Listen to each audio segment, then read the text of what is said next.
So I think it's about time I finally do my first impression of the Mavic Mini. I've intentionally avoided all Mavic Mini content. I haven't watched anybody's content on the Mavic Mini, and I truly mean that. I wanted to give an unfiltered opinion of this drone, especially after I've come under a lot of scrutiny and hate over the 3 reasons to skip it. And I guess I want to clear up the fact of, am I wrong? Should you skip this or should you buy it? We're going to find out. Stick around.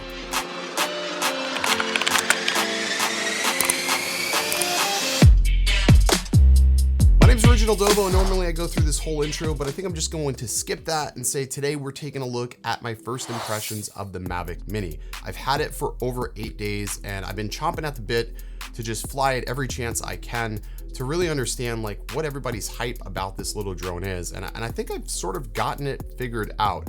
So I'm going to break this video up into the bad, the not so good but not so bad, and then the good. And I'm going to leave you with the good last so it doesn't leave you with a bad taste in your mouth about this drone.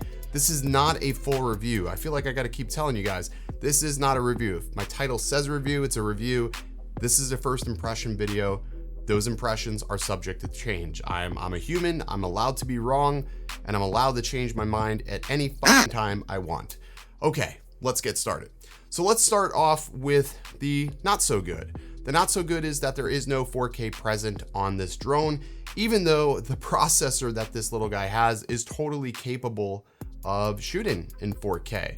It maxes out at 2.7K, 30 frames per second or 25 frames per second. So if you're a 24p shooter, that's a little odd that they chose to go with 25. You will have to basically take that footage and interpret it as 24 if that's the type of style you shoot, or just shoot in 30 and slow it down by 20%. The second negative point to this drone is that there is no raw photo capture, which is a big deal for anybody who likes to take photos and basically modify them after the fact and push them to the fullest extent. Third thing, which could be fixable, there is no manual control in the video mode. You can't change the shutter speed. You can't change the ISO. There seemingly is no way to do this. I don't know if it was oversight or if they're going to be implementing this a little bit later on, because in photos you can change the shutter and ISO. I would just assume that maybe they would make an amendment to this later on down the road. And then if there was one last thing that I would have to say is a big negative, if you are in any sort of airspace, let's say close to an airport or something like that, but still further enough away where you're allowed to get digital authorization, you cannot request any authorizations from within the application currently to fly in your airspace, which I think for a lot of people that bought this drone thinking they could fly it and do whatever they want is going to be a bummer. But as the FAA stated, you still have to abide by all the rules about a drone.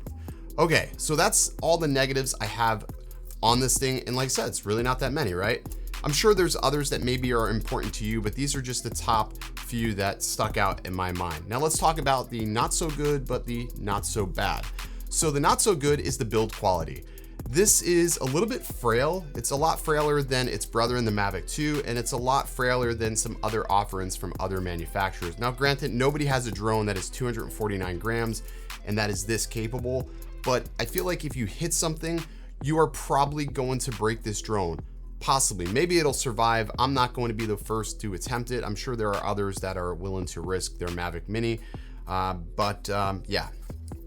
Number 2 is the fact that there is no obstacle avoidance. Now, the reason why I didn't put this as a negative is because there's a lot of pilots that do not fly with obstacle avoidance. I'm typically one of those people. I mean, hell, you guys know I wrecked my Mavic 2 Pro just a couple of weeks ago because I was flying the wrong drone. And if I would have had obstacle avoidance on, chances are that wouldn't have happened. But for many pilots, that's really not a negative. It's just something that's not there. It's a feature set, so I'm really not going to gauge that as a negative. But that's sort of the not so bad, not so good. And then again, the build quality extends into the controller. There's a couple of areas where DJI had to cut corners, such as the plastic on the controller. The sticks are plastic, they're really light, and sometimes when I go to screw them in, I always drop them or lose them. So if they were aluminum, I feel like they would just be a little bit easier to screw in. I know it's a minor gripe, but it's just something that I have noticed. Alrighty, so let's get into the good. This is a really rapid video, by the way. So the good is this thing is crazy small. And when I first unboxed it and took it out of my hand a couple of days ago, I was like, holy cow, this thing is smaller than an iPhone. It's incredible. It's small, just about as small as a deck of cards. It's smaller than the Anafi, smaller than the Evo, smaller than any of the Mavics. It's really impressive. And I think that if you haven't gotten a chance to hold one of these in your hands, you are just going to be amazed by the size. I know, right? That's what she said, but it's incredible. The other incredible thing is that this thing packs 30 minutes of flight time. So I was wrong. I thought this thing was going to be talking like 17 minutes of flight in that video I did, and I'm wrong. This is 30 minutes of flight, full flight, and it's impressive. The fact that you can cram that much battery into this little tiny package is just incredible. Now, the 2.7K video isn't bad. It's actually really good. And I know some people like the 4K. I'm a 4K shooter, but lately when I'm doing my real estate videos, I have been using 2.7K and 60 frames per second, and nobody has noticed and nobody's complained. So with this, there is a little bit of digital sharpening going on. So you'll notice that there's some fringing at the end of some components in video, but overall the image is really natural and looks fairly decent. Also, the HDR isn't so bad. I thought that was going to be a problem with this, but they really didn't hit this too hard with the cripple hammer. It's really not that bad. And I think the images are more than acceptable for social media sharing or even Instagram. I wouldn't use this necessarily for professional work, but if you were in a pinch, like this is all you can do because you spent all your money on a camera, but you needed a drone, then you could get away with this for a little bit of time, but it's not something that I would typically use professionally, but it's definitely more than capable for YouTube. The photos look to be really clean.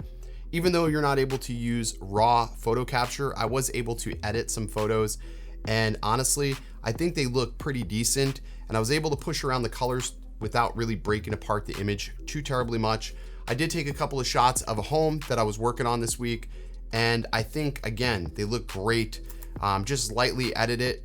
They are more than acceptable for MLS. So again, if you were looking at this from a budget standpoint, you can totally get away with this.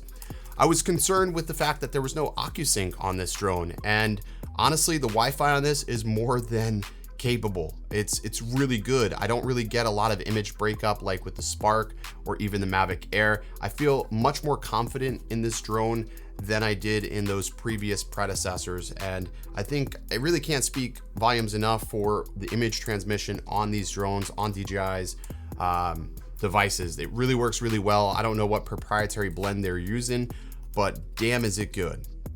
Okay, so I know it sounds like I'm really gashing at the bit here. I'm gonna go ahead and play some sample footage after just talking about this, throw some more photos up on the screen, and we'll be right back.